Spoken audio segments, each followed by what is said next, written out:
Well, to begin with, I have very good news. I do believe I'm going to be able to restore this. I contacted Gary at VM Audio Enthusiasts, and he has all the parts I need, including the stylus, replacement stylus for this. Very good news. So I'm very happy about that. I've ordered the parts already. When they come in, I'm going to continue on with this. But for now, I'm going to look into the radio, which I have removed from the cabinet. Here is the radio chassis removed from the Embassy cabinet. This is pretty much like any other Magnavox tuner assembly, radio tuner assembly from the day, except this one does not have the green tuning eye. And the only reason I think that it doesn't have that, why they excluded that, is because the turntable mechanism, the changer mechanism, comes right above it, and I don't think there was any room here to put the green eye, tuning eye assembly, so that's missing from here. However, it doesn't mean that this is any less quality than the older ones. I'm going to test all these tubes, and I'm going to shotgun replace all of the paper wax capacitors. I won't be able to test it until I get the amplifier chassis out and rebuild that. And that's going to be quite a job because I've got to use that giant speaker that's in there, and I don't want to damage the speaker, but I have to take the speaker out of the cabinet to do that. I suppose I could figure out a way to put a different speaker on here with a field coil on it, but I'm going to take the original speaker out. And when it finally gets, when I get to testing the amplifier and the radio and such, so I'm going to open this thing up. My first thing I'm going to do is test all those tubes. Then I'm going to take the bottom off and take a look at the chassis underneath. I tested all of these 9 tubes, and they all test excellent. Only one of them is an original. This one's branded Magnavox. The others are either tung sole or there's 1 or 2 GEs in it. So they're all replacements, but this one is an original, and it tested very good. So now I'm going to take a look underneath the chassis. Here's the underside of the radio chassis of the Magnavox Embassy.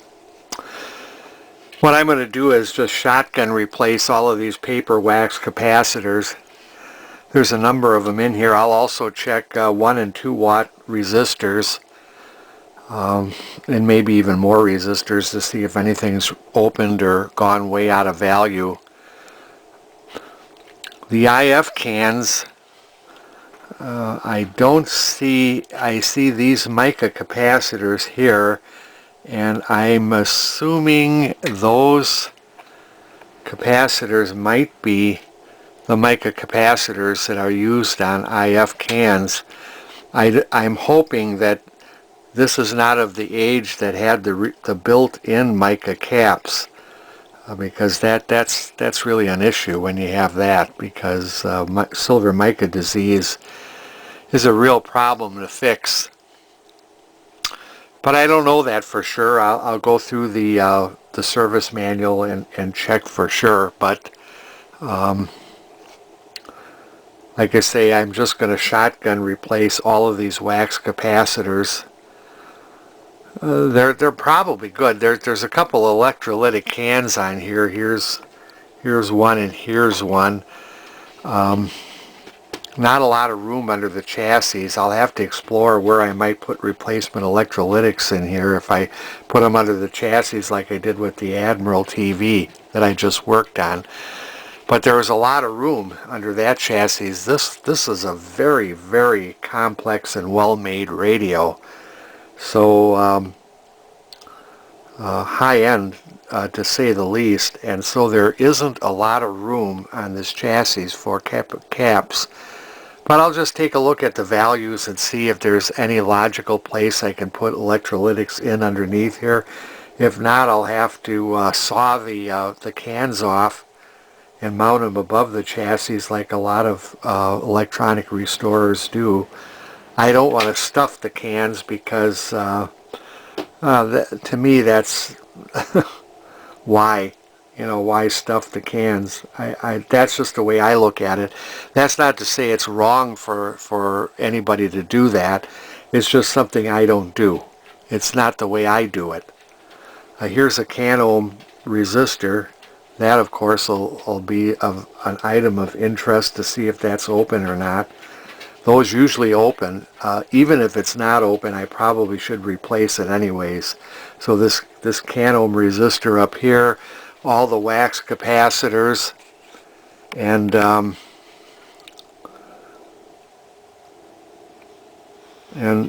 check resistors. So that's as far as I think I can go on this thing for now. I have to have the amplifier rebuilt before I can actually test this. So I'll start working on this and replacing parts. I mentioned in the last video clip in this video that I was going to shotgun replace all the capacitors in the radio, but no, I've changed my mind on that. I'm going to do the same thing as I did with the Admiral TV, as I'm going to try to get it somewhat functioning with all of the original parts and do any repairs on it first before I wholesale start replacing capacitors and resistors. And there's two reasons for that. Reason number one is I like to, when I start replacing the parts, I like to do a few of them and then retest it as I replace parts rather than replace them all and then test it. That's what I did with the Admiral. So here is the amplifier. It's a 116A. Oh, this one says C. 116C amplifier. Pulled it out of the cabinet. I tested all the tubes, and one of the 6 V6s, which is an original Magnavox branded tube, is weak. The other 3 6 V6s, which are tungsole, are test excellent. But here's an interesting thing. And this, I knew this right away because I checked this fuse. One of the first things I did before I did anything on this Embassy is I pulled the fuse out and looked at it, and here it is. Notice how nice and blowing it is. It's a 5 amp fuse, a 5 amp slow blow to be exact, and on the schematic it calls for a 4 amp, but this is a 5 amp slow blow. And here is the spare fuse, which I think is probably an original, and it is also 5 amps, not blown because it wasn't used. Now, one of the things that happened, here is a 5Y3 rectifier. The filament is blowing out completely in this tube. It's dead. And I'm sure as it shorted, that's what blew the fuse. Same thing with the other 5Y3. Blowing out and dead.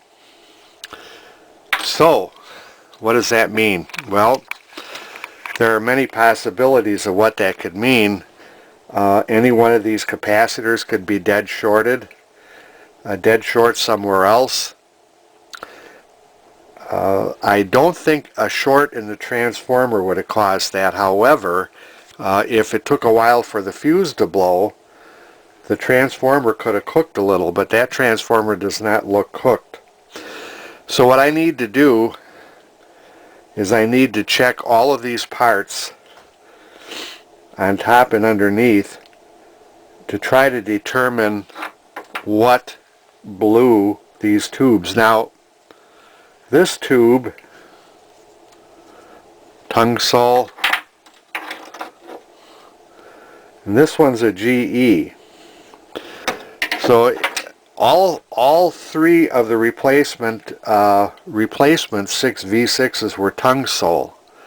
So I'm assuming that this tube might have been put in at the same time, but not the one branded Magnavox tube. Very strange that someone would do that. I'd replace all four.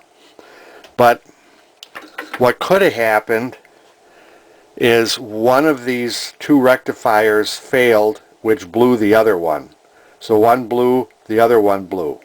That could be the case. That's one scenario. Another scenario is that one of the electrolytics dead shorted, and that would have cooked it real nice. Like I say, I don't think the transformer would have caused that. The only way that the transformer, what would happen to the transformer is the shorted tubes would have blown the transformer, but not vice versa. Now this, I believe, might be the audio transformer, the audio output transformer. This could have shorted.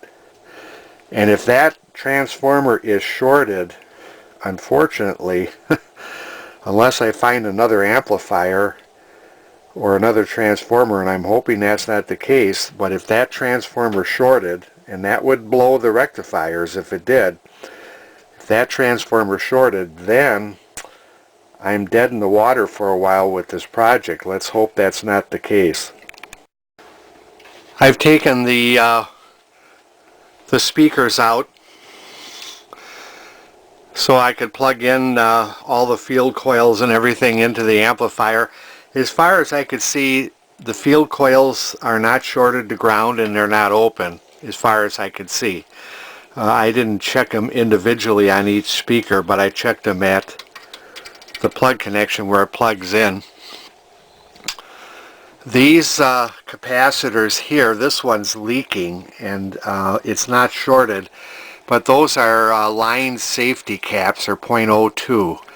They're not, they look like mica caps, but they're really just safety caps. They're on the line. And I'll just replace those with standard safety caps. This resistor looks poorly, but it isn't. It tests good.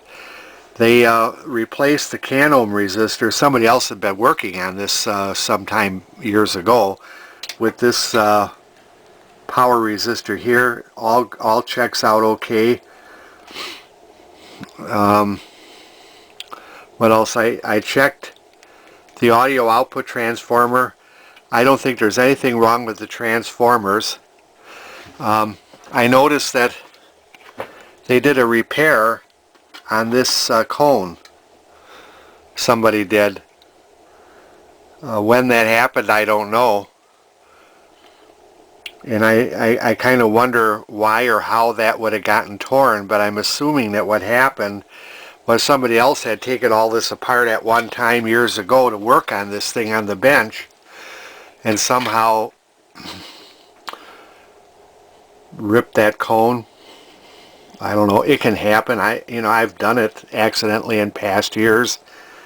Accidentally damaged a cone. In fact, the Admiral TV that I just worked on, I put a little tiny tear in that cone of that speaker, which I repaired, but it was just a small tear. But you got to be careful, and I make mistakes, and that big 15-inch speaker there, that's something I sure hope I don't want to damage. I gently checked the cones to make sure they weren't rubbing, and they don't appear to be. There's water damage, not severe, but you can see water stains on the cones. Anyhow, as far as I've got so far, I haven't found anything in here to tell me what blew those rectifier filaments out. So I'm just going to, and these electrolytics here, these are not original, they're replacements. Somebody had replaced these. I think the red wire even, some of this red wiring might be replacements, so somebody did some wiring in here. I don't think all this is original. Notice this splice with tape. Tape's pretty old and stiff, so that was done a long time ago. So these electrolytics, I'm pretty sure, because I look at these solder connections, I'm kind of thinking those are replacements. Nothing is shorted. I've checked these mica caps don't appear shorted. These look like mica caps, but they aren't. They're probably just paper caps in a case that looks like a a mica cap. Oh, I can't even talk. Anyways, I think these are 0.01s, so not much in capacitors to replace. So I think what I'm going to try to do is I'm going to replace that weak tube, the weak 6V6, with one that's got a strong emissions in it. The other three are okay. I'm going to put one of my solid state rectifiers in one of these sockets, and I'm going to slowly bring the power up and just see what happens on this thing. I have not checked. I checked all the tubes on the radio, and I have not checked any of the capacitors for shorts, which I will do before I attempt to first power up. But on here, this outlet here goes to the motor of the turntable, and that's why I say this is an AC line safety cap.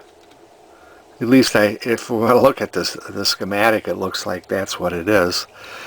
So I'm going to attempt to power up. That'll probably be on my next video clip.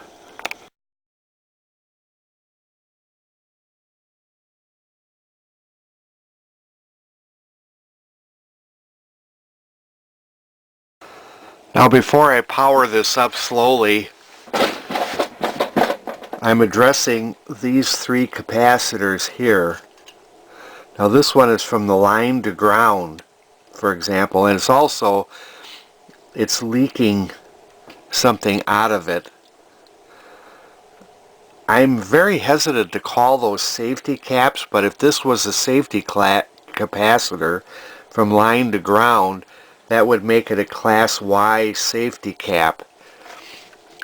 I believe that a Class Y safety cap, if I remember right, they fail to open. They don't short. They fail. When they fail, they open.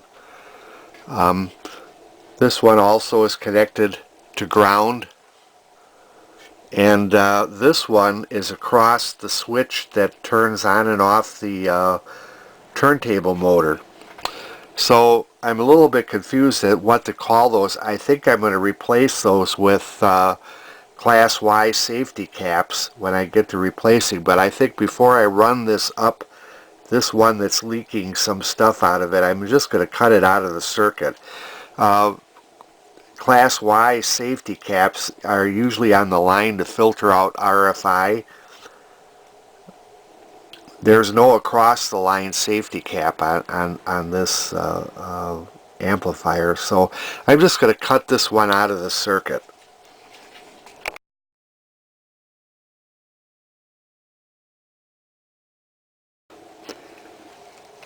And so I cut this capacitor out, the one that was leaking.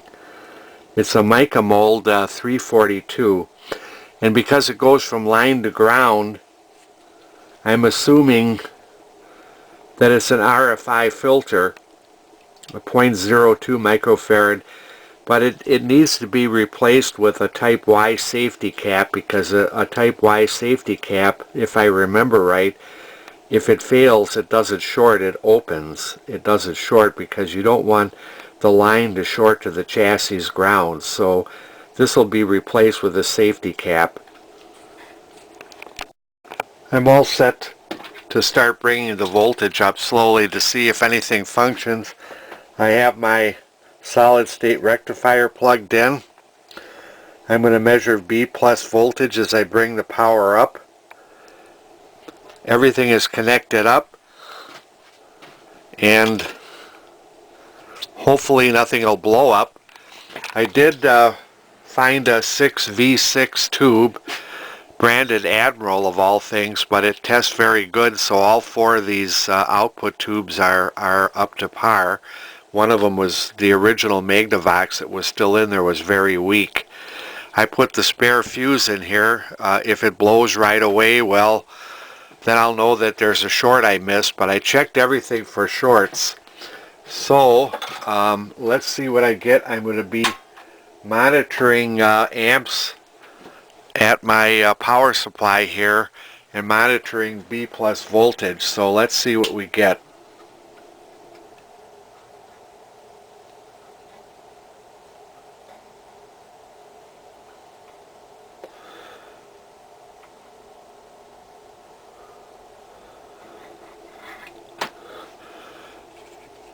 I don't have my meter set right. I have the meter set correctly. Let me bring this up. I'm not going to bring it very high.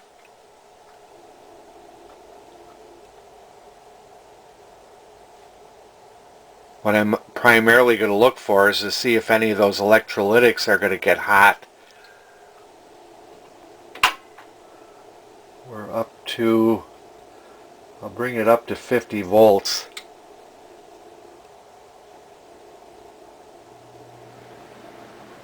I'll hold it at 50 volts. That's 181 B plus.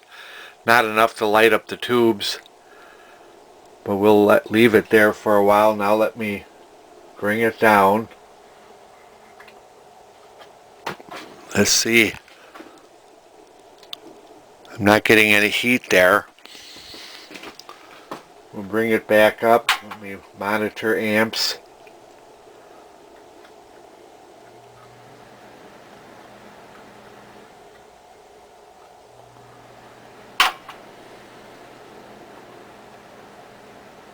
I need a separate ammeter. I got to set myself up with something to monitor current draw easier than I'm doing now. But so far, nothing major has shorted.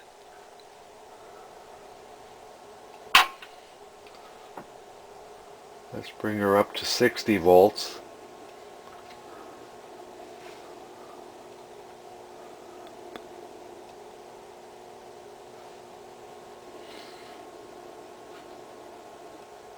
We'll bring her down a little bit. Okay.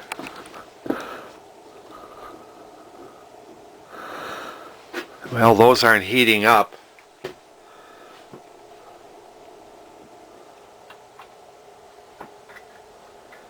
I'm going to bring it up to 70 volts.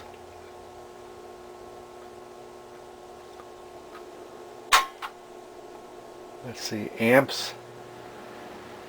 I'm drawing a 1 1/4 amps, 253 volts B plus so far. Let's bring her up to 80.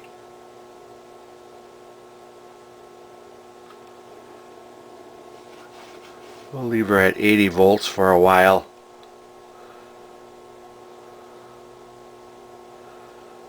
You know what I neglected to do is look at the schematic to see what the B plus voltage is supposed to be at operation. Silly me, I should have done that. And I think I'm going to stop the video here for now and just do that, and I'll resume bringing up the voltage. So the writer's manual doesn't list the actual voltage that it's supposed to be operating at, but these are rated as, in the schematic at least, are rated at 475 volts. So,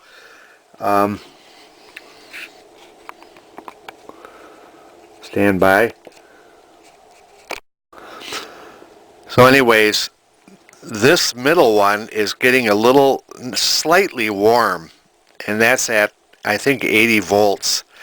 So off camera, I'm going to be easing the voltage up a little bit, then down, to see if those capacitors will reform. The ones in the radio receiver are cold, so rather than have all this on camera, I'm just going to see if I could ease this up to line voltage without anything blowing up.